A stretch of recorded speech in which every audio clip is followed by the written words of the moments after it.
Against all odds, the unbreakable spirit of Motunrayo's children.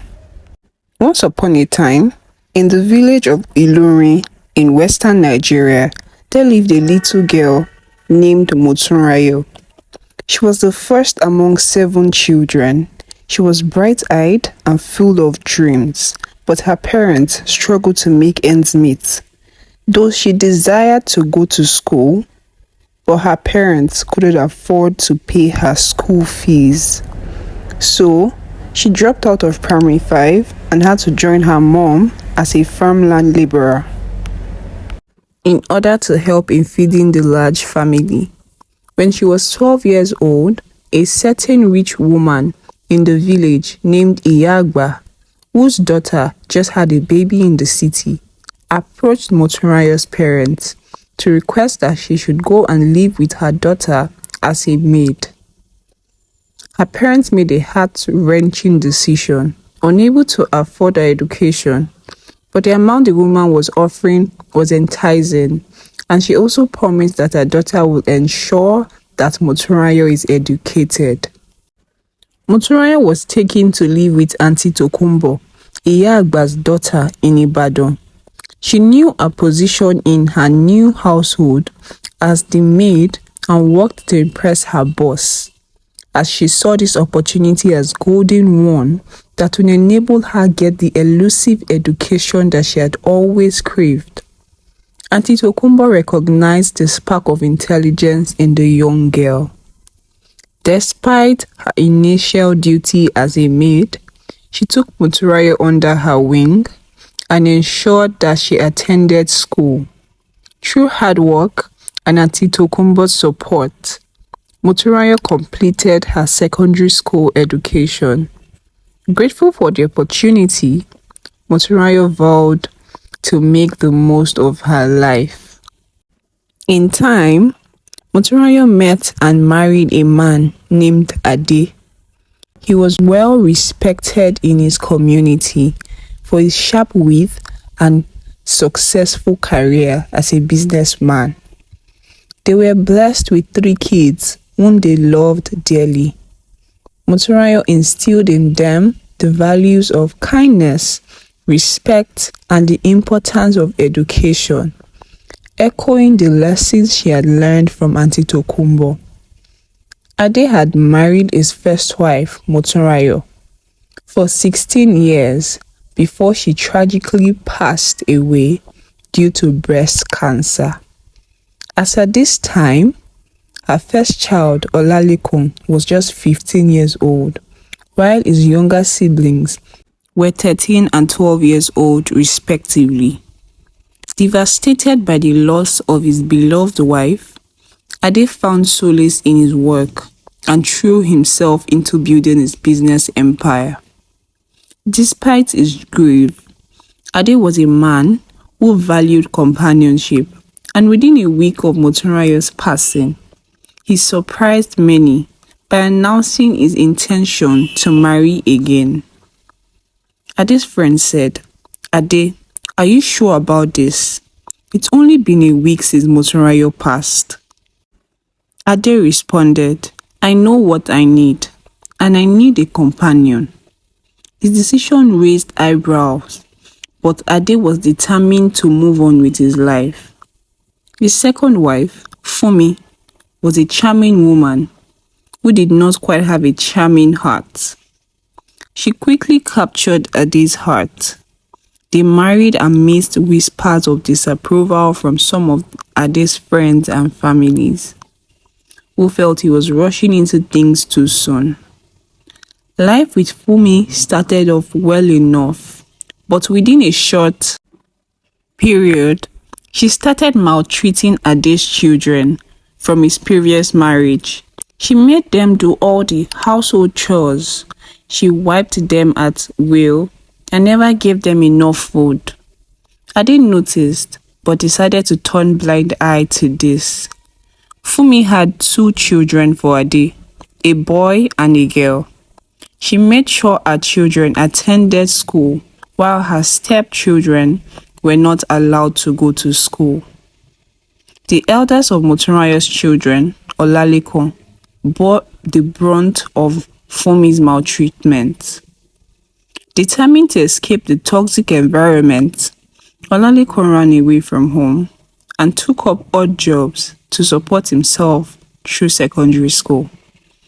Despite the hardships, Olalekan excelled academically.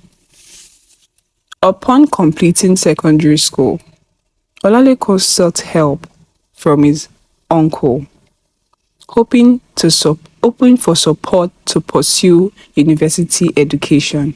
Instead, his uncle took him to his father. Ade, moved by determination and remembering Motunrayo's dreams, Ade vowed to support Olalekan through university.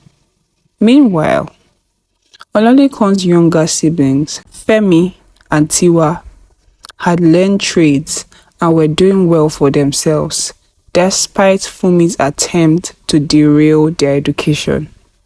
However, tragedy struck again when Fumi succumbed to a sudden illness 10 years into their marriage. Once more, Ade found himself a widower, now with 5 children from 2 different mothers. In his grief and loneliness, Ade sought solace once more in the company of another woman, Amina. Ade took a step back from his children from his previous marriages, allowing Amina to take the reins in their upbringing.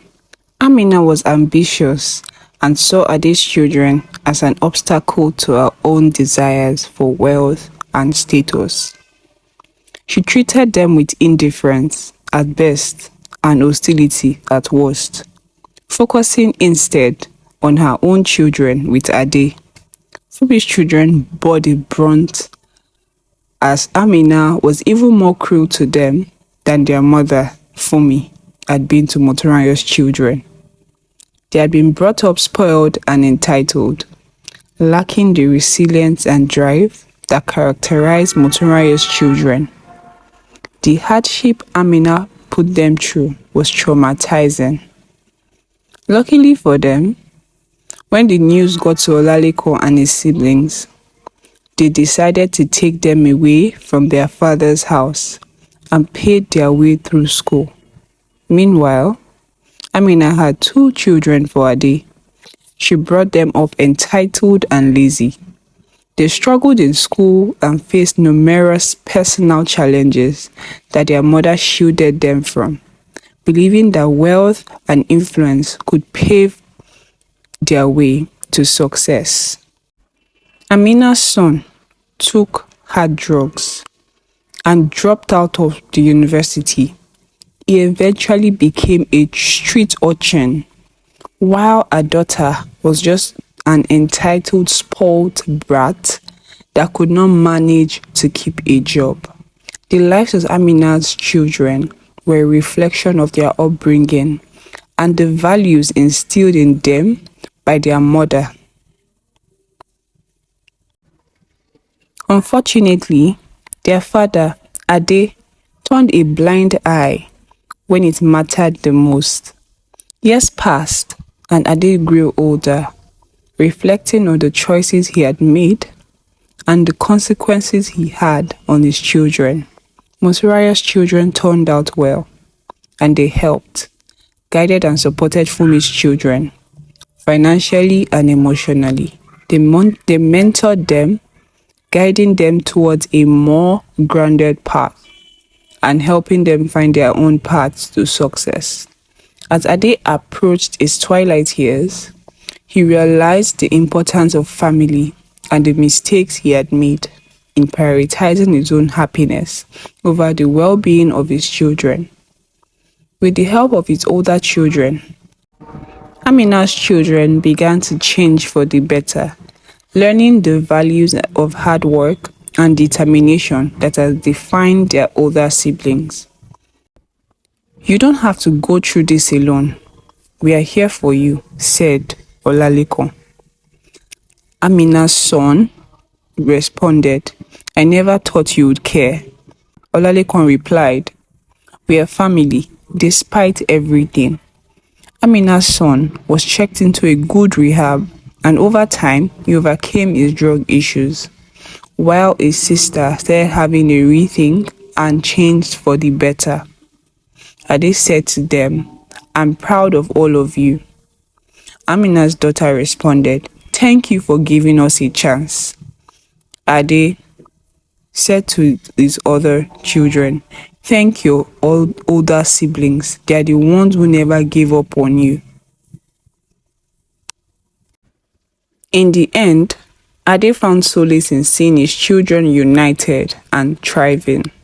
Despite the challenges they had faced, he had learned a valuable lesson about the consequences of his actions and the power of family bonds that transcended even the most difficult of circumstances.